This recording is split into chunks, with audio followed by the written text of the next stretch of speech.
بعد اینکه بینیکی و تبابت را دست زد، اگر این کار را نکند گویا که جنها عذابش میدهند. نماز میخواند، روزه میگیرد. و این شما چی گفتنی هستین؟ مخلص شما از شهر دوشنبه. برادرای عزیز و گرامی، یعنی البته این حقیقت دارد، وقتی که جنها گویم خوازن باشد، خامرد باشد، وقتی با او وارد میشوند، وقتی با او داخل میشوند، یقین او را در این کار بینیکی و فالبینی دلالت میکنند. اگر تو بینیکی و فالبینی را به عهده نگیری، به گردن نگیری، تو را قتل میکنیم، تو را نابود میکنیم. پس این مجبور میشود که دست بر این گناه زند و او گویم که طبیب میشود، او گویم که بینوک میشود و فالبین میشود، لیکن اصلا وای تبابت کردن نمیتواند. دادرای عزیز، وای خودش بیمار است، اون چگونه شما را تبابت میکنه؟ وای خودش گویم که جین زده است، وای جینش باید برآوردن در کار. از این خاطر این شخصی که بینیکی و گویم فالبینی و دیگر کارهایی را که جنها پیشنهاد میکنند قبول میکند، این بنده در پیشگاه خدا گناهکار است. البته برادر عزیز، تو را هیچ وقت گویم که جان تو در دست الله است. جن تو را آزار میدهد، جن تو را عذاب میدهد، لیکن دادرای عزیز، شما وقتی میبینین همین گونه دردها را مراجعت کنیم، به ما مراجعت کنیم، ما برای شما توصیه دهیم که چیکار کردن در کار. امروز آدمای همین جنوره خیلی زیاد شدگیان، راههای تبابت دارد، راههای خلاصی از این دارد. شما در حال ویا برده و مثال همون اکالهایی که 3 روز و 4 روز ویا مثال گویم بهنگ میکند، گرنگ میکند، خوابش میکند، با اونها استفاده نبرین. راههای دارد، این قرآن شفا است. برای همین مراجعت کنین، انشاءالله ما برای شما توصیه های خوب میدهیم. و امروز ده ها صدها آدم باور کن تلفن میکنن، ما برای اونها راه ها نشان میدهیم که به این بیماری هاشون چیکار کنن. برای همین این شخصی که بینوک میشود، فالبین میشود، این طبیب نیست. برعکس کسی پیش این میرود، باور کنین وای حتمی از اونجا جین میگیرد، باز وای برای تو با جین میدهد. از این خاطر شما خودتان به دست خودتان باز بیمار نکنید. یک برادر در دوشنبه برای من حکایت کرد که بسیار مادرم ناراحت بود، هر گونه دردها را حس میکرد، هر چیزها در چشمش نمایان میشد. بعدن گفتن در فلان محله یک فالبین است و او نام طبیبی دارد و مادرم بسیار مجبور ساخت که مرا پیش وی برد. میگوید وقتی من مادرم بردم، مادرم جین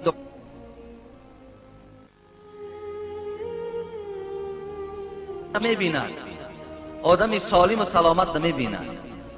ولی شما درباره جن تصورات نداریم برادر عزیز. حالان که در قرآن مخصوص به نام جن سوره آمدگی است و الله در قرآن و ما خلقت الجن والانس الا لیعبدون میگوید ما طایفه مردم و طایفه جن خلق کردیم، آفریدیم تا که پروردگارشون عبادت کنند. یعنی چگونه که شما خدا را عبادت میکنین، جنها هم خدا را عبادت میکنند. چگونه شما زن دارین، فرزند دارین، جنها هم زن و فرزند دارند. از این خاطر از عالم جن شما بی‌درک هستین، لیکن اونها در حالتی که آدم بسیار از ذکر خدا دور شود در شما وارد می شود، یا آدم غضبناک می شود در شما داخل می شود، یا آدم وقتی شهوتش بسیار داشته نمی تواند این حالت هم در شما وارد می شود، یا حالت های زنا، حالت های عرق نوشی، این حالت ها در جنها در شما وارد می شود. برای همه شما من خبر می دهم که پیغمبر خدا میگوید من اتا عرافا فصدقه بما قال.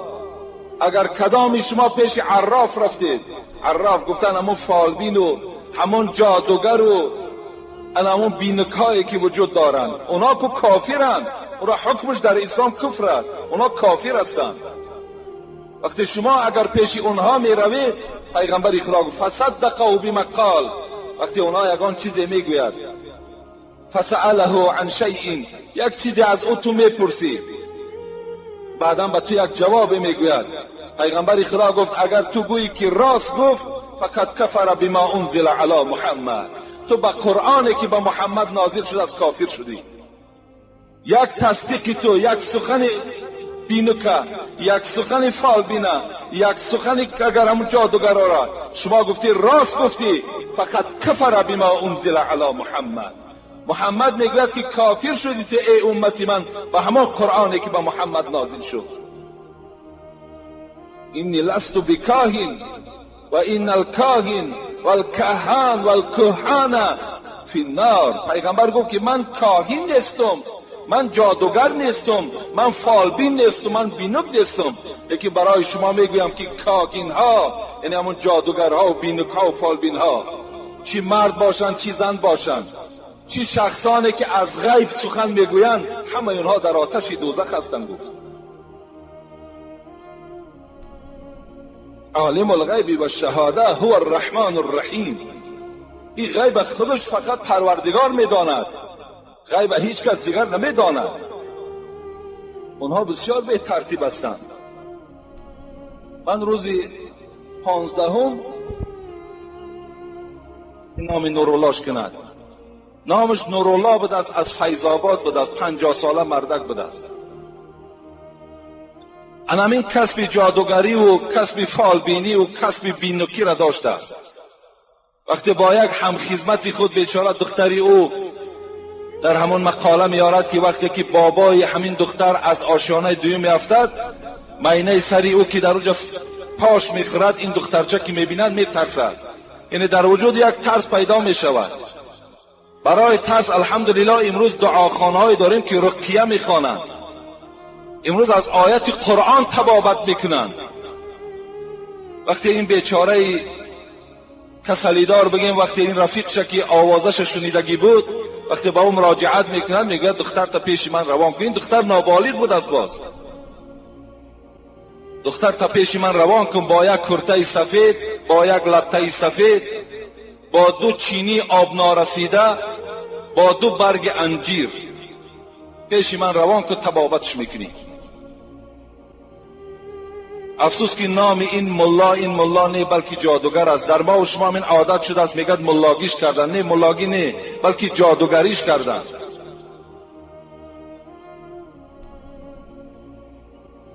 و میگوید 3 روز پیش من کسی ندارآید.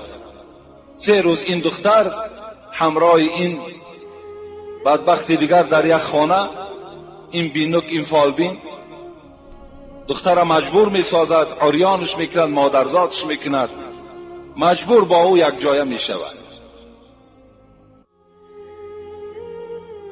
وقتی این دختر 3 روز بعد، نابالغ دختر، وقتی پدر از اون میپرسد و آوازه میکند که اکن تیار بینید، خانه در تیاری بینید که دخترتون خوب شد، بیچاره در خانه میگد گوسفند ذبح میکنند، منتظر این وحشی هستند.